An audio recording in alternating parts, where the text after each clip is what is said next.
सिर्फ 5 फल मेरे कहने से खाना शुरू कर दीजिए भैया, जिनको भी प्रोस्टेट की बीमारी हो चुकी है या अभी शुरुआत है। समझ रहे बात को? हरे कृष्णा राम राम जी। सिर्फ 1-2 महीना खाकर देख लो मेरे कहने से। और ये फल ज़्यादा महंगे नहीं है। कोई ऐसा नहीं कि बहुत ज़्यादा खर्चा आपका होगा, नहीं, कोई पैसा ज़्यादा खर्च नहीं होगा। ठीक है? ये 5 जो फल बताने वाला हूँ, ये आपकी ज़िंदगी बदल सकते हैं। इतना दम है इन सारे 5 फलों में मेरे भाई। ठीक है? ये 5 फल प्रोस्टेट के मरीजों के लिए एक समझ लो कि गेम चेंजर साबित हो सकते हैं। आपके लिए संजीवनी बूटी, रामबाण, अचूक औषधि साबित हो सकते हैं मेरे भाई 5 फल।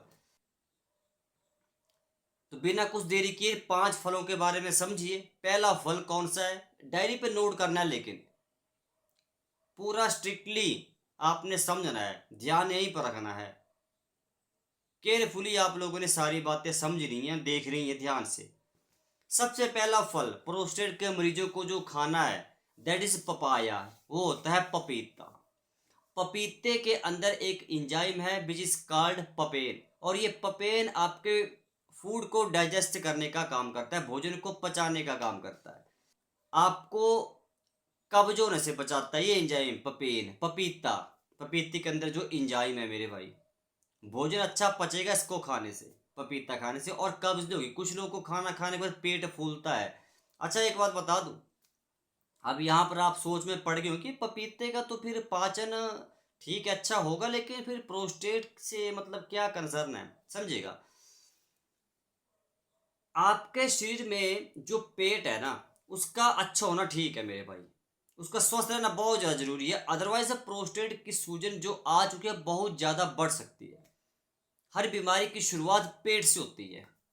समझ गए बात को? हर बीमारी की जो शुरुआत है पेट से होती है। पेट को अच्छा रखो। पेट और पड़ोस, पड़ोसी घर के नज़दीक खराब है तो लड़ाई झगड़े होंगे, ज़िंदगी अच्छी नहीं बीतेगी। इस तरह पेट अगर खराब है तो ज़िंदगी अच्छी नहीं बीतने वाली। कब्ज होगी, गैस बनेगी, खाना खाने के बाद पेट फूलेगा, खट्टे डकार आएंगे, सीने में जलन होगी, बहुत सी दिक्कत होती है मेरे भाई। इसलिए पाचन अच्छा रहना चाहिए।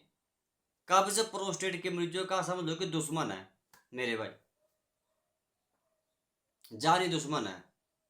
कब्ज नहीं होने देनी प्रोस्टेट के मरीज को कभी। इसका सबसे बढ़िया तरीका मैंने बताया, पपीता दिन में एक खाना है बस, पूरा पाचन आपका अच्छा हो जाएगा। और एक बात और, ये आपके प्रोस्टेट की स्वेलिंग इन्फ्लेमेशन को भी कम कर सकता है पपीता यार। मैंने बताया ना, पाचन को अच्छा कर रहा है ये। पाचन अच्छा होने से प्रोस्टेट की सूजन धीरे धीरे कम होने के चांस बढ़ जाते हैं। पाचन खराब मत होने देना भाई लाइफ में कभी भी। ये बात को हो सकता है आप नहीं माने, अभी बोलेंगे यार नहीं ऐसा कुछ नहीं है, पाचन से कोई लेना देना नहीं है प्रोस्टेट का, प्रोस्टेट की बीमारी होने का। अभी समझ नहीं आ रहा है, बाद में समझ आएंगे। अब जब आपको कोई दिक्कत ज़्यादा बढ़ सकती है, कोई बढ़ेगी, तब आपको याद है कि उस बंदे ने सेव बोला था। भैया मैं फिर रिपीट कर रहा हूँ, सारी बीमारियों की जड़ आपके पेट में है। अपनी गट हेल्थ को सुधार कर लो, उसको थोड़ा इम्प्रूव कर लो, गट को मजबूत कर लो। दूसरा ब्रेन होता है, पता है कि नहीं? अब ये गट हेल्थ वगैरह कैसे इसको इम्प्रूव करें, वो अलग इशू है यार, वो अलग टॉपिक्स है, उनके ऊपर वीडियो अगर चाहते हैं तो बना सकता हूँ, कमेंट कर देना। फिलहाल पपीता खाना है, समझ रहे बात को?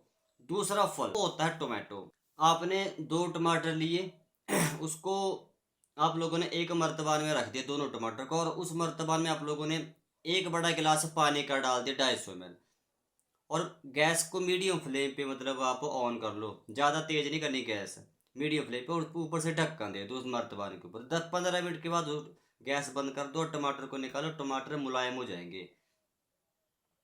अब उनको हाथों से मैश करके या तो खा लो, या तो आप सूप बनाकर यूज़ करो, या तो जूस बनाकर।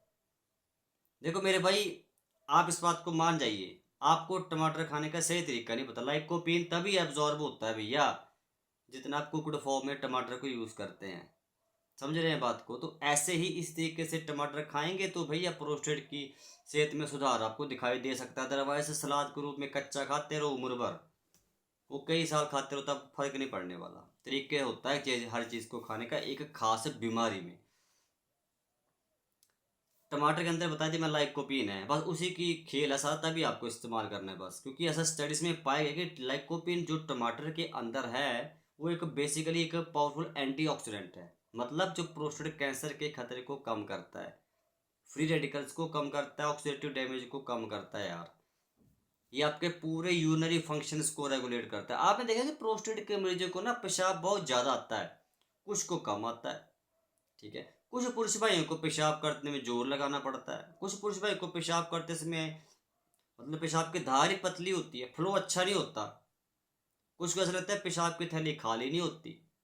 ये सारी जो आपको समस्या में बहुत तेजी से आपको टमाटर असर दिखा सकता है यार। अब बताओ कितना रुपये, कितना महंगा है टमाटर। जो मैंने दो फल बताया अभी तक कितने महंगे हैं। पपीता कितना महंगा है, टमाटर कितना महंगा है, खुद आप सोचिए, आप समझदार हैं। अब तीसरा फल जो पुरुष भाइयों आपने खाना है वो होते हैं बेरीज। जी हाँ, बेरीज थोड़े से महंगे हैं, लेकिन ये नहीं कि 1 लाख रुपए किलो में, इतने महंगे नहीं है। ठीक है, आप मतलब खरीद सकते हैं बेरीज। चाहे आप स्ट्रॉबेरी खा लो, वो इच्छा आपकी, आप कौन सा बेरीज खाना चाहते हैं। आपने फिलहाल बेरीज खाई, क्योंकि berries these are the excellent source of antioxidants. और अभी मैंने पीछे बताया जैसे कि एंटीऑक्सीडेंट्स प्रोस्टेट कैंसर के खतरे को रिड्यूस करते हैं, कम करते हैं। आपको मैं वही फल बता रहा हूँ जिनमें भर भर के एंटीऑक्सीडेंट्स हैं। ऐसा कोई भी फल नहीं बताऊंगा। या इसके अलावा अगर आप ऐसा सोचे कि आम खा सकते हैं सर, सीजन है आम खा सकते हैं, आप खाओ। अंगूर खा सकते हैं, खाओ। सेब खा सकते हैं, संतरा खाओ, खाओ। लेकिन भैया प्रोस्टेट की बीमारी में फिर रिपीट करो, जो फल मैं बता रहा हूँ वही ऐसा दिखा सकते हैं। स्वाद के लिए आप कोई भी फल खाओ, फल कोई बुरे थोड़ी है। लेकिन ये बीमारी की बात कर रहा हूँ मैं, वैसे फल को खा सकते हैं आप। संतरा खाओ, मौसमी खाओ, कोई क्या कोई परेशानी थोड़ी है। लेकिन बीमारी की बात कर रहा हूँ मैं, इसमें आपको ये फल मतलब खाने ही पड़ेंगे, जरूरी हैं। अब अगला फल जो दैट आर सिट्रस फ्रूट्स, खट्टे फल। नींबू हो गया, संतरा हो गया, मौसमी, इस फल आप लोगों ने जरूर खाने हैं। इनमें भर भर के विटामिन सी होती है। जी हाँ, विटामिन सी आपके शरीर की इम्यूनिटी को बूस्ट करती है, रोग प्रतिरोधक क्षमता को बहुत तेजी से बढ़ाती है। मतलब शरीर में कोई भी बीमारी नहीं हो सकती। विटामिन सी का इतना आपके रोग प्रतिरोधक क्षमता को बढ़ाते हैं कि शरीर में कोई भी बीमारी आसानी से नहीं हो सकती। अगर हो गई बाय द बे तो भैया जल्दी रिकवर होने के चांस बढ़ जाते हैं। विटामिन सी ये काम करती है। खट्टे तरह के फलों में विटामिन सी सबसे ज़्यादा है। आंवला खा लो दिन में 2-3, जूस बनाकर आप इस्तेमाल कर लो, नींबू का, आंवले का, संतरे का, मौसमी का। There are lot of fruits, citrus fruits. लेकिन रात के समय खास परहेज करना है कि रात के समय खट्टे फलों का जूस नहीं पीना, खट्टे फल। नहीं तो फिर कभी कभार क्या होता है भी, पेशाब की मतलब थैली को इरिटेट कर सकते हैं, पेशाब की मात्रा बढ़ सकती है। तो थोड़ा ध्यान रखना, रात के समय आपने सोने से पहले सब फ्रूट्स नहीं खाने खट्टे, सुबह खा लो, दोपहर खा लो। अगला अगला फल दैट आर वाटरमेलन्स। जी हाँ, तरबूज। तरबूज में विटामिन सी है, अभी बताया कि विटामिन सी आपकी इम्यूनिटी को बूस्ट करती है। इसमें लाइकोपीन भी है जो प्रोस्टेट कैंसर से आपकी रक्षा करता है। और इसमें पानी भी है, सबसे ज़्यादा मात्रा में तरबूज में पानी है जो शरीर के अंदर टॉक्सिन्स को फ्लश आउट करने का काम करता है। वाटरमेलन का ये काम है। सारे फल सस्ते हैं, कोई महंगा फल थोड़ी है यार। कोई भी फल इनमें महंगा नहीं है, सारे सस्ते फल हैं। अब अगला फल, ये बेसिकली फल नहीं है, ये भैया सीड्स हैं, बीज हैं। और हर वीडियो में आपको बताता हूँ कि कोई भी वीडियो अगर मैं बनाऊँ प्रोस्टेट के ऊपर, तो भैया कद्दू के बीज का नाम लिए बिना वो वीडियो कभी मेरी पूरी नहीं होती। कद्दू के बीज में जिंक है और फाइटोस्टेरॉल्स हैं, जो दोनों मिलकर प्रोस्टेट की अच्छी सेहत को सपोर्ट करते हैं, प्रोस्टेट की गुड हेल्थ को प्रमोट करते हैं। जिंक क्या काम करता है हर वीडियो में बताता हूँ, फिर बता देता हूँ। जिंक, एक आपको मैं एग्जांपल देके समझाने की कोशिश करता हूँ, फिर वैसे आप समझेंगे नहीं। मेरा सबसे फेवरेट जो फूड है, जो मेरी सबसे फेवरेट एक डिश है, जो फेवरेट मेरा पसंदीदा जो भोजन है, जो खाना है, वो होते हैं परांठे। वो भी किस चीज़ के, आलू के। ठीक इस तरह आप लोगों का भी कोई पसंदीदा फूड होगा, पसंदीदा भोजन होगा, फेवरेट डिश होगी। हो सकता है आप चाउमीन, मोमो, बर्गर आपकी फेवरेट है, जो वैसे गलत है लेकिन हो सकता है हो।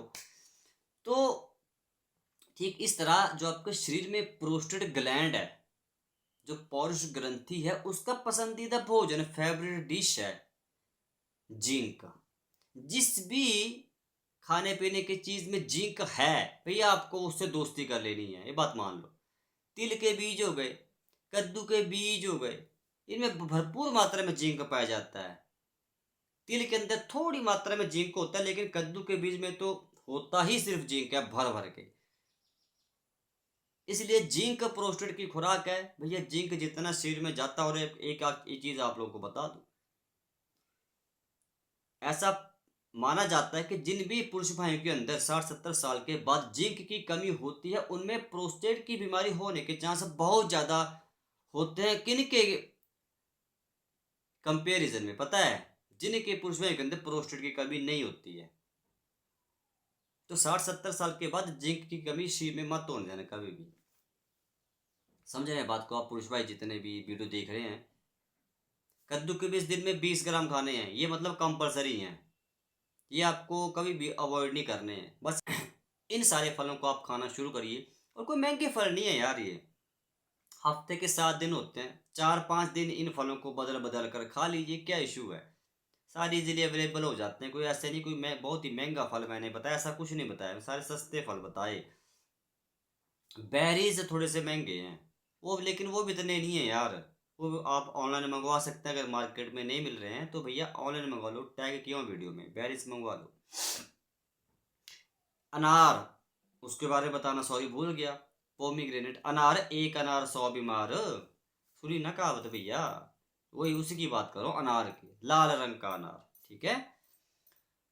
उसमें पॉलीफिनोल्स, फ्लेवोनॉइड्स, एंटीऑक्सीडेंट्स होते हैं जो प्रोस्टेट कैंसर के रिस्क को कम कर सकते हैं। It is found studies already, मैं अपनी बात नहीं कर रहा हूँ। आप कहीं भी पढ़ के देख लो, कहीं भी आप थोड़ा खुद भी सर्च करिए, पढ़िए, आपको पता चल जाएगा। बहुत इफेक्टिव, एक रामबाण साबित हो सकता है अनार। अनार का जूस बनाकर इस्तेमाल करो। या एक अनार एक काम और करता है, आपके पूरे यूरिनरी फंक्शंस को रेगुलेट करता है। पेशाब कम आ रहा है, ज़्यादा आ रहा है, पेशाब की दर पतली है, पेशाब करने में जोर लगाना पड़ रहा है, पेशाब करने में समस्या हो रही है, जलन हो रही है, पेशाब की थैली खाली नहीं हो पा रही, आपको कमजोरी महसूस होती है, ब्लड डेफिशिएंसी हो रही है भैया, सारी कंडीशंस में आपको बहुत तेजी से असर दिखा सकता है अनार का जूस। तो ज़्यादा घबराने या टेंशन लेने वाली बात नहीं है, सारे फल बाजार में आसानी से मिल जाते हैं, कोई महंगा फल नहीं है इतना, ठीक है। और कद्दू के बीज तो भैया तो सिंपल है, घर में सब्जी पड़ी है, निकालो खा लो। ये सारे फल आप लोगों ने सभी पुरुष भाई ने खाने, मेरे भाई को ऐसे, अब किसी भी चीज़ आप फल को ऐसे मत समझना कि हाँ यार बेकार किसी, नहीं, जो फल मैंने बताए ना सोच समझ के बताए, आपके भले के लिए बताए। फिर भी अगर नहीं खाना चाहते हैं तो आपकी इच्छा है यार, ठीक है भाई। अगर वीडियो आपको लगता है कि पंकज भाई आपने हमें कुछ बात जो बताई हमें समझ में नहीं आई, तो आप हम मुझे कमेंट कर सकते हैं ना, ठीक है। मिलता हूँ कल की वीडियो में भैया, राम राम जी, हरे कृष्णा जी।